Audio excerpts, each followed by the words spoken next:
Buenos días. Este segundo video se corresponde con la continuación del tema fuerzas oclusales traumáticas.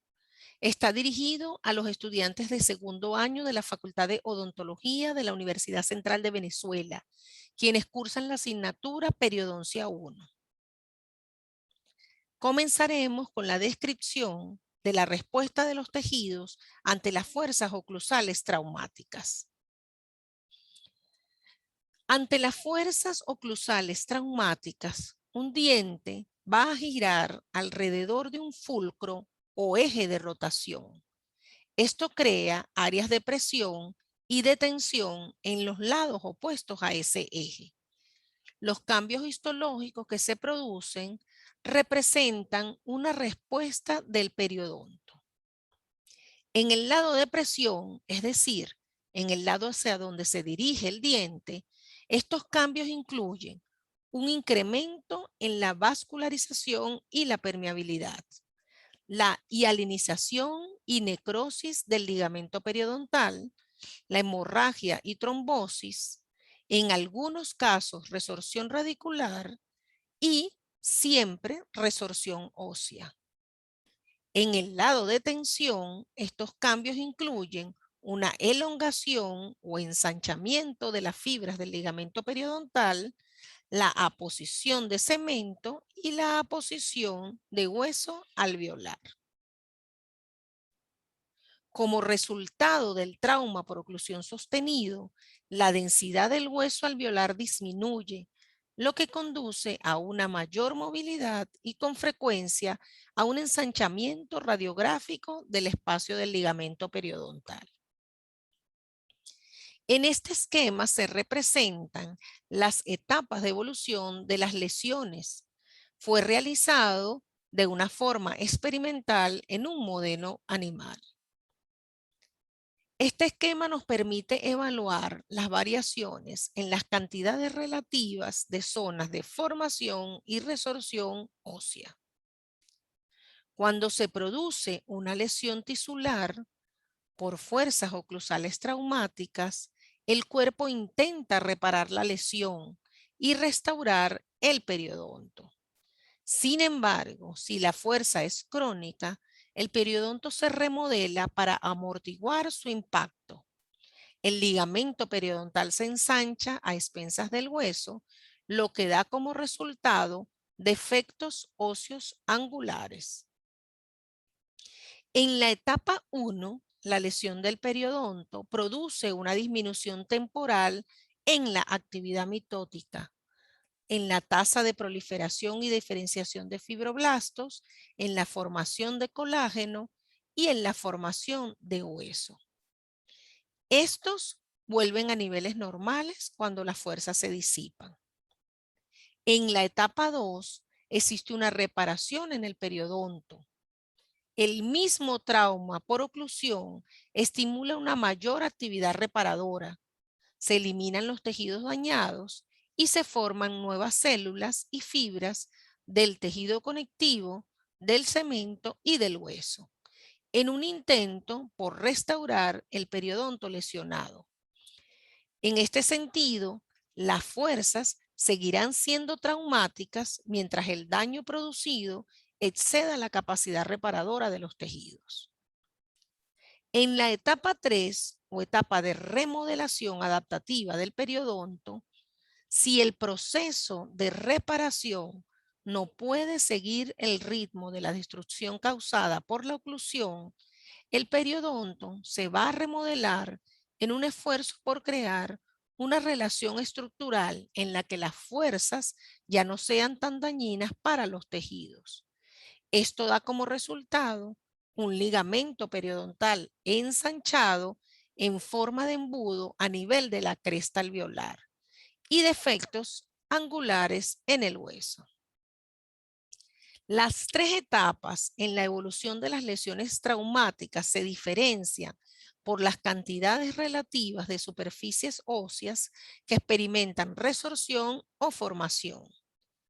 La fase de lesión muestra un aumento en las áreas de resorción y una disminución de la formación ósea. mientras que la fase de reparación muestra una disminución de la resorción y una mayor formación ósea. Finalmente, la remodelación adaptativa, la resorción y la formación vuelven a la normalidad. Por otra parte, una fuerza oclusal insuficiente también puede dañar los tejidos periodontales de soporte. De esta manera, la hipofunción, que es generada por la falta de contactos, por una mordida abierta, por la ausencia de antagonistas funcionales o por hábitos de masticación unilateral, trae como resultado el adelgazamiento del ligamento periodontal, la atrofia de las fibras periodontales, osteoporosis y reducción de la altura ósea. Debido a que el trauma por oclusión solo puede confirmarse histológicamente, porque se define y se diagnostica sobre la base de cambios histológicos en el periodonto, no es posible hacer un diagnóstico definitivo sin una biopsia. Para esto, se han propuesto que el diagnóstico clínico se realice en presencia de algunos indicadores, tanto clínicos como radiográficos, que sirvan de sustitutos. Se han descrito 11 indicadores clínicos: fremitus, movilidad, discrepancias oclusales, facetas de desgaste, migración dental, fractura dental, sensibilidad térmica, malestar y dolor a la masticación, ensanchamiento del espacio del ligamento periodontal, resorción radicular y desgarro del cemento. Además de estos, la presencia de fuerzas oclusales traumáticas puede estar representada por una hipercementosis. Aún así, es importante destacar que estos signos y síntomas clínicos o radiográficos pueden indicar otras patologías. Por lo tanto, se hace indispensable realizar el diagnóstico diferencial que incluya procedimientos diagnósticos complementarios, tales como la prueba de vitalidad pulpar o la evaluación de hábitos parafuncionales, a manera de descartar otros factores y patologías. Haciendo una definición de cada indicador, tenemos que el fremitus es un movimiento palpable o visible de un diente cuando se somete a fuerzas oclusales. Este frémito va a producir una movilidad dental adaptativa por una alteración del ligamento periodontal y puede apreciarse colocando el pulpejo del dedo en la zona del vestíbulo cuando los dientes hacen oclusión. El signo más común del trauma por oclusión es el aumento de la movilidad de los dientes. Recordemos que durante la etapa de lesión se produce destrucción de las fibras periodontales y durante la etapa final la adaptación del periodonto a las fuerzas implica un ensanchamiento del espacio del ligamento periodontal, lo que conduce a una mayor movilidad dentaria. Asimismo, la destrucción del hueso alveolar acentúa la movilidad. La movilidad dental puede ser adaptativa y es cuando esta movilidad es mayor a lo normal sin llegar a considerarse patológica, porque representa un proceso de adaptación. Sin embargo, cuando la movilidad es progresiva, es considerada patológica porque se va a identificar por medio de mediciones seriadas realizadas durante varios días o semanas. El criterio para determinar si una oclusión es traumática o no, no es la forma como ocluyen los dientes, sino cuando esta oclusión produce una lesión periodontal. Por tanto, no todas las maloclusiones son necesariamente perjudiciales para el periodonto. Incluso puede ocurrir una lesión periodontal cuando la oclusión es normal. Es decir, la dentición puede ser anatómica y estéticamente aceptable, pero funcionalmente perjudicial. Las relaciones oclusales traumáticas se conocen con el nombre de discrepancias o desarmonías oclusales. Estos términos se refieren al efecto de la oclusión sobre el periodonto más que a la posición de los dientes. Las discrepancias o desarmonías oclusales se refieren a contactos de superficies dentales opuestas que no están en armonía entre sí o con el control anatómico y fisiológico de la mandíbula. Otros tres indicadores son las facetas de desgastes, las migraciones dentales y las fracturas dentales.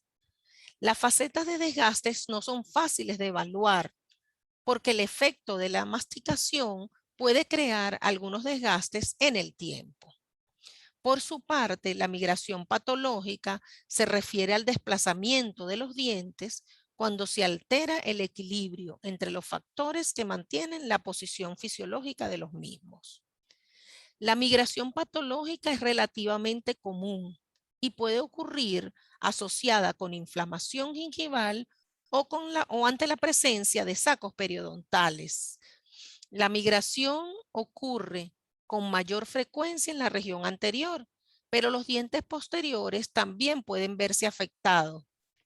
Estos dientes pueden moverse en cualquier dirección, es decir, que los dientes con migración suelen estar acompañados de movilidad y rotación. También pueden observarse fracturas a nivel dental generadas por fuerzas oclusales traumáticas. La sensibilidad térmica refiere a la hipersensibilidad dentinaria. Sin embargo, podemos encontrar en estos pacientes malestar y dolor a la masticación. Finalmente, los últimos tres indicadores serían el ensanchamiento del espacio del ligamento periodontal, la resorción radicular y los desgarros de cemento. Acá tenemos las dos primeras imágenes, representan imágenes radiográficas que permiten visualizar en la primera el ensanchamiento del espacio del ligamento periodontal, a menudo acompañado de un engrosamiento de la lámina dura, y también podemos observar en la segunda radiografía una resorción radicular. La tercera y cuarta fotografía representan un corte histológico donde puede observarse el desgarro de cemento.